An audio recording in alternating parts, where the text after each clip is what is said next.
बिस्मिल्लाहिर्रहमानिर्रहीम।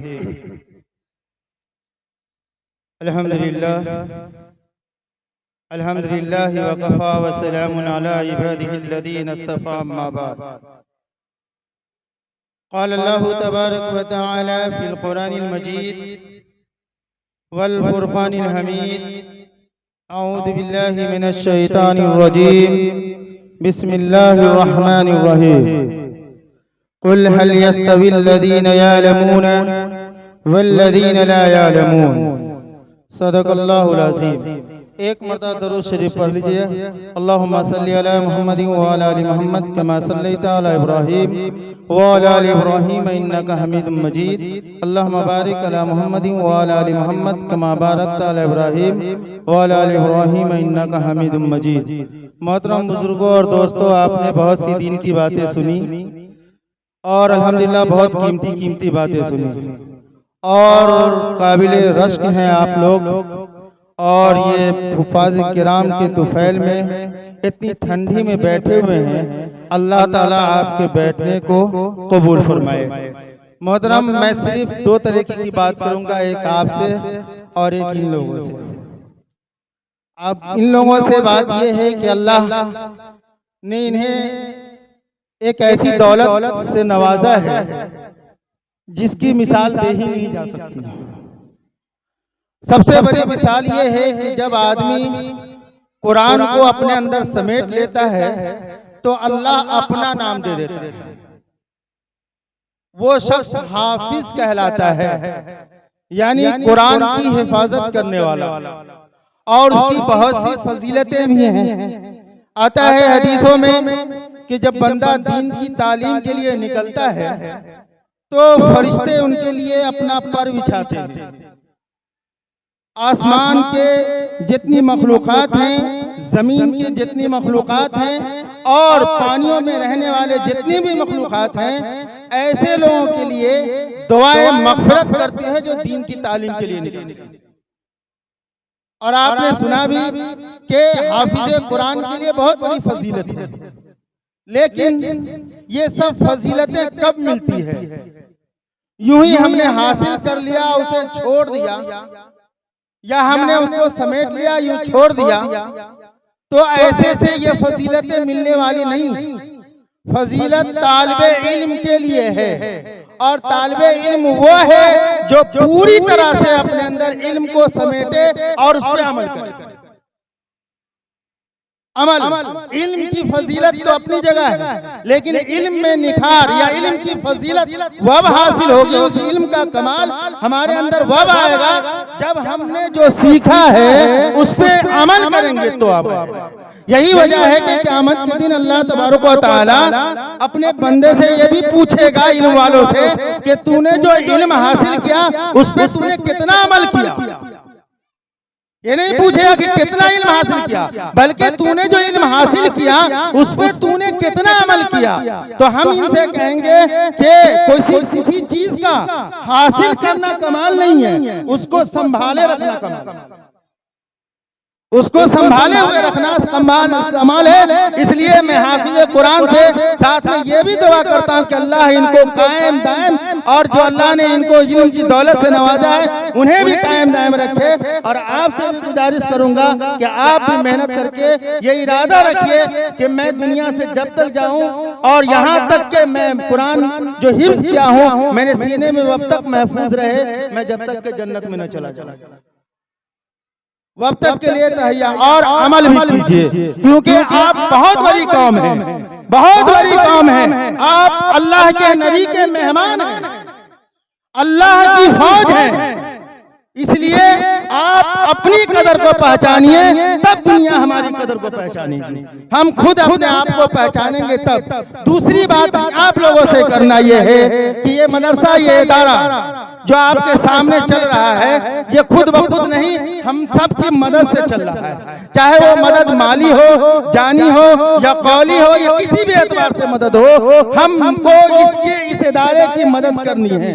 और इसी के बदौलत ये बोलता हुआ शख्स जो आपके सामने खड़ा है, इसी मदरसे की देन है। और अल्हम्दुलिल्लाह जो लोग भी यहाँ से बोल करके गुजरे हैं ये इसी मदरसे की देन है। मैं ये कहूंगा इस मदरसे की जैसे भी हो, बातों से मालों से जैसे भी हो मदद कीजिए। अगर कुछ नहीं कर सकते हैं तो कम से कम इतना जरूर मदद कीजिएगा कि इसकी मुखालफत नहीं, इतनी कम से कम मदद होनी चाहिए।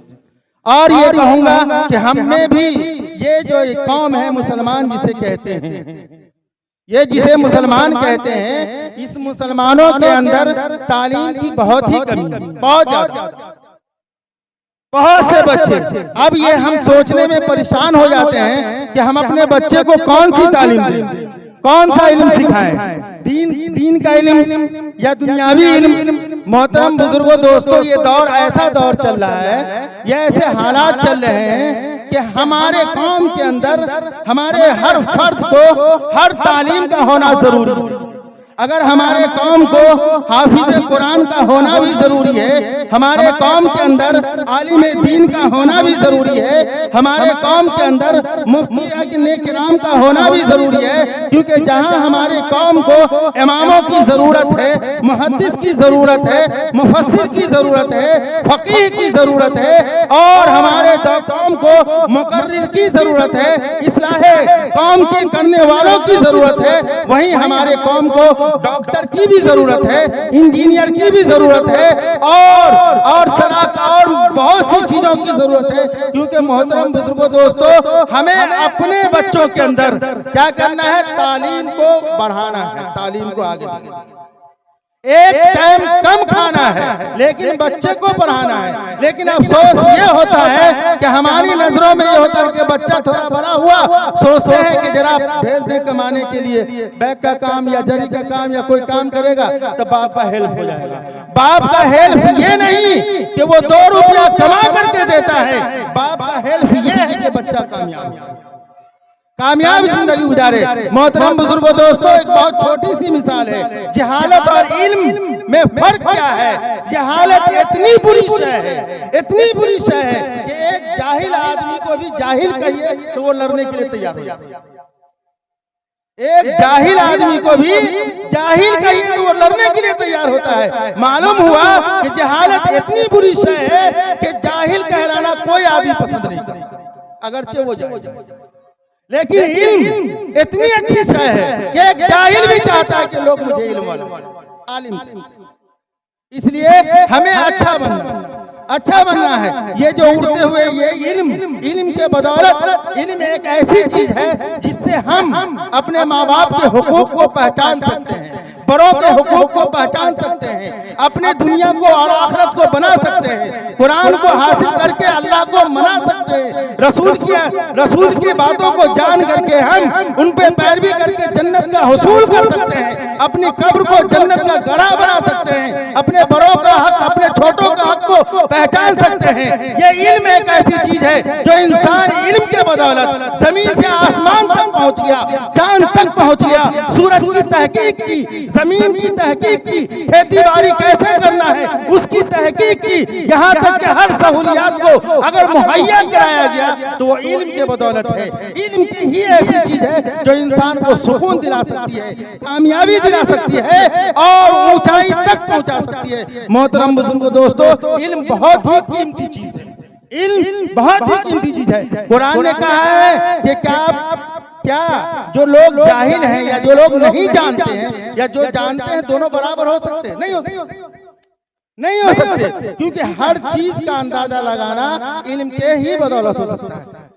बल्कि एक मिसाल और समझिए, छोटी सी, का वक्त बहुत कम है, छोटा सा एक मिसाल ये है कि 2 कुत्ते हैं। एक कुत्ता वो है जो शिकारी है, जिसको सिखाया गया है शिकार करने का, और एक वो है जिसको नहीं सिखाया गया है। अगर एक कुत्ता जिसको नहीं सिखाया गया है, तालीम नहीं दी गई है, अगर वो किसी शिकार को पकड़ के लाता है और उसको मार देता है तो हमारे लिए खाना हराम है। लेकिन एक वो कुत्ता जिसको शिकारी बनाया गया है, तालीम दी गई है, इल्म दिया गया है, अगर वो पकड़ के लाता है तो उस शिकार का खाना हमारे लिए जायज है। कहिएगा क्यों? इसलिए कि जिसको सिखाया नहीं गया है तो वो जो शिकार कर रहा है वो अपने लिए कर रहा है, अपने लिए। ये वो जैसे चाहेगा उसे पकड़ेगा, उसका लुआब उसके अंदर जाएगा। लेकिन जिसको सिखाया गया है, जिसे शिकारी बनाया गया है, वो शिकार करेगा तो वो ख्याल रखेगा कि ये मेरे लिए नहीं है बल्कि ये मेरे मालिक के लिए, वो मालिक के लिए शिकार करेगा। इसलिए मोहतरम बुजुर्गों, दोस्तों, हमें क्या करना है? अपने बच्चे को तालीम सिखाना है। इल्म के बाद निखार आता है, इल्म के बाद नूर आता है। मोहतरम बुजुर्गों, दोस्तों, इल्म एक ऐसी रोशनी है जिससे इंसान के अंदर निखार पैदा होता है। कुरान के बारे में एक मौलाना अहमद अली लाहौरी है, जिसे किसी ने पूछा कि कुरान का मतलब क्या है। अगर आपसे कोई कुरान के बारे में पूछे कि कुरान समझा दीजिए तो कितना देर में समझा दीजिएगा? तो उन्होंने कहा था कि मैं स्टेशन पे हूँ और ट्रेन चलने वाली है, मेरा एक पाँव क्या कहते हैं, एक ट्रेन के ऊपर और एक प्लेटफार्म पर है, मैं और दूसरा पाँव जब तक उठा करके रखूंगा इतने ही देर में मैं कुरान समझा दूंगा। लोगों को ताज्जुब हुआ कि इतने मेरे कुरान कैसे समझा देंगे। आप भी सुनेंगे कि कुरान क्या कहता है। बस ये 3 बातें लेके जाइए। कुरान हमें कहता है कि अल्लाह को राजी करो, अल्लाह को राजी करो। कैसे? इबादत से। अल्लाह को राजी करो इबादत से, और रसूलुल्लाह को राजी करो इताअत से, फरमाबरदारी से, और आम लोगों को राजी करो खिदमत से। क्योंकि हमारे ऊपर यह यकीन है कि अल्लाह का, अल्लाह के रसूल का और आम लोगों का।